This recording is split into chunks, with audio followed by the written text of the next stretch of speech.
And we're going to turn it over to George. I'm going to let him tell you his story. I'm George McMahon.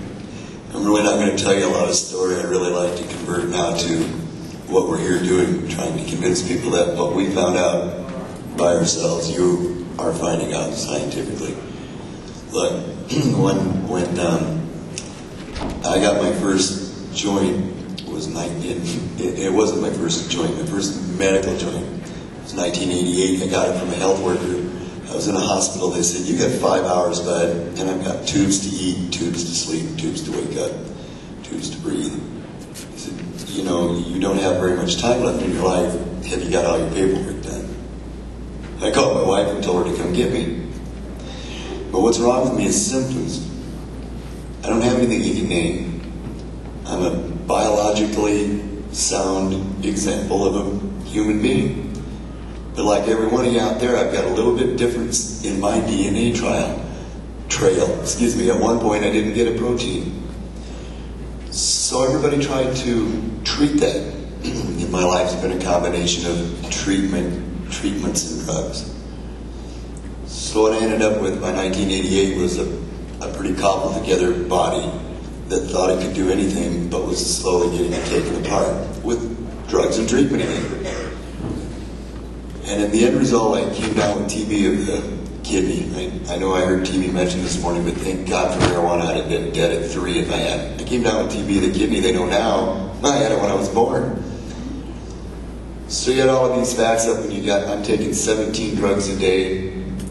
I'm taking a form of chemotherapy, and I'm taking 6 to 10 Percodans. I can't take morphine anymore. It just doesn't do anything. I don't get addicted. I don't get itchies. I don't get a runny nose. I don't get anything. Except every once in a while I get real sick. Really can't take aspirin, sure can't take Excedrin. The minute I take Excedrin,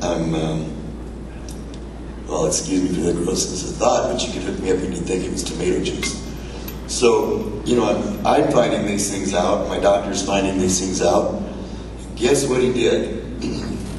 My protocol is the only one that has the same things on it that you all have. We all have those same things. Excuse me, the statement was a little off. But instead of trying to blame something, I don't have anything wrong with me. What's wrong with me is the treatments, the drugs, etc. that I got prior to finding out that marijuana was such good medicine for me. Then I'd used marijuana before, there's no doubt about it. My wife and I at one time figured out during the first 20 years of our life that I was in the hospital or off of work at home with some type of realignment or broken joint, or that came about by some cutting-edge drug, basically affecting how my body worked. And it was about 11 years was the amount of time out of 20. In the meantime, we're raising 3 kids, trying to have a normal life. When it became evident that it was the drugs, it was one night in the hospital, an orderly gave me a joint. Because a cancer patient, a guy who was dying, who did die 3 days later, wanted a cigarette. He didn't know that smoking marijuana and tobacco was, although not good for you, nowhere near as bad for you.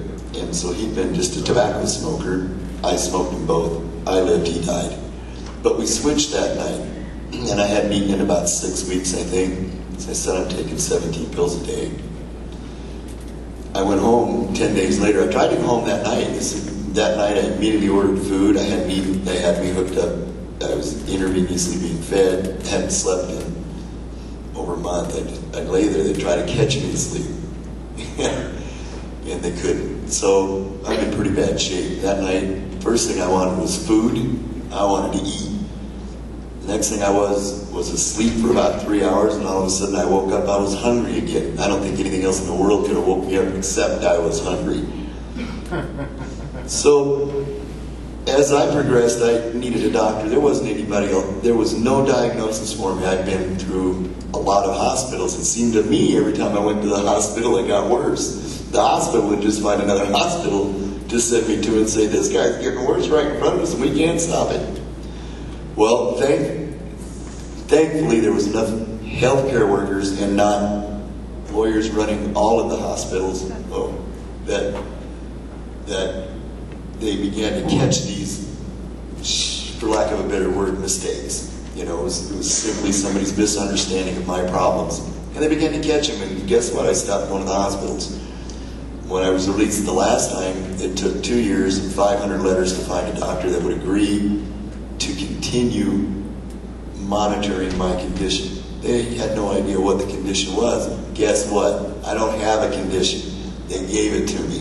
What I do have is, like everybody else, that slight difference in timing when my records were put together. Well, we're all different. It's the old snowflake theory, you know? So the only thing they could say was, well, you're different. No, I'm not different. And what you're trying to do is, as I believe one of the doctors earlier today discussed, is fit everybody in those same 50% parameters.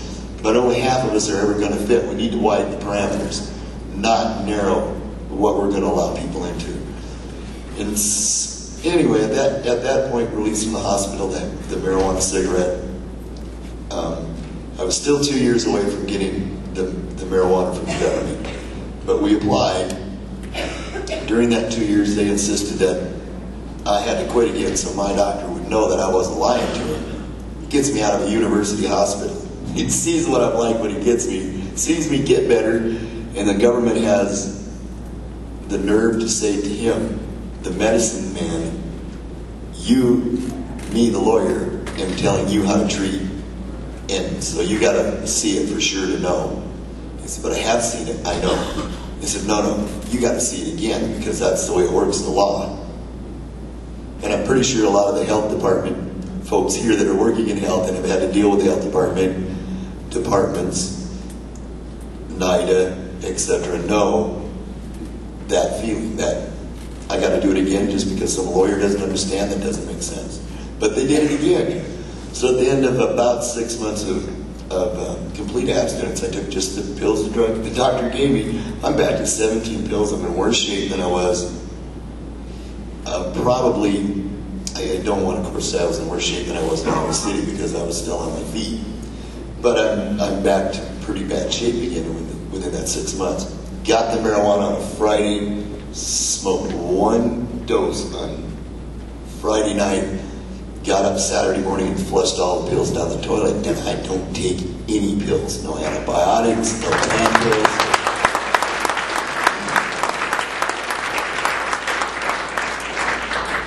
When I get cut, it heals fast. Didn't used to do that when I was taking substances that were extracted, synthesized, etc. There was always some reason why I wouldn't heal, and it was generally to do with some of the things they were giving me. So it helps me heal. We don't know, am I a fast healer? Yeah. So anyway, I have no drugs. The only thing I get marijuana for is those same things that every one of us gets, and there's no name hooked to it. It is pain, spasm, nausea, in that order. That's exactly what my protocol says. You don't have to be somebody special. Not one of us that they can define. You just got to have some of those symptoms. And that really makes me feel good, because that pretty much means I'm right. It's right for everybody. It isn't just for me or Albie and we need a whole lot more, which we've been getting, of the health field's participation, because now you guys are coming forward with this most amazing information. Oh yeah, well, let me put it in my ditch digging or bicycle fixing or motorcycle terms, okay, because I can't put it medically, but oh yeah, gee whiz, when you put this oil on that cable, the cable gets smooth again. Now if you're climbing a mountain and you got a rough rope, what do you want to get rid of? The rough rope, the rough cable. The oil to me is, of course, the marijuana. Now things are beginning to work right in my mind. And I don't mean I'm nuts, although I am. But because I knew I could do it from then on, I could do it. I knew I could ride a bike. Took me 9 years, but I got one on a blizzard. I got on a 10-speed bicycle on a blizzard and rode it. I had no intention of falling down, and I think it was 9 years after I got out of the hospital. Gotten a lot better on bikes, and I'm still riding bikes. I don't walk or stand up much. I have a lot of trouble sitting very long. But I wouldn't want to take a drug to solve those problems now. They're not enough of a bother to fault those other problems into huge problems where I have to have something to help me handle that. So, you know what? I'm going to walk around amongst you and talk to you and see you, and I sure hope that all the healthcare professionals here know that we really appreciate you. You're right. All the patients that are here, we got lots of help. And just for everybody else that came in, thanks. It's really nice to see you here. Thank you.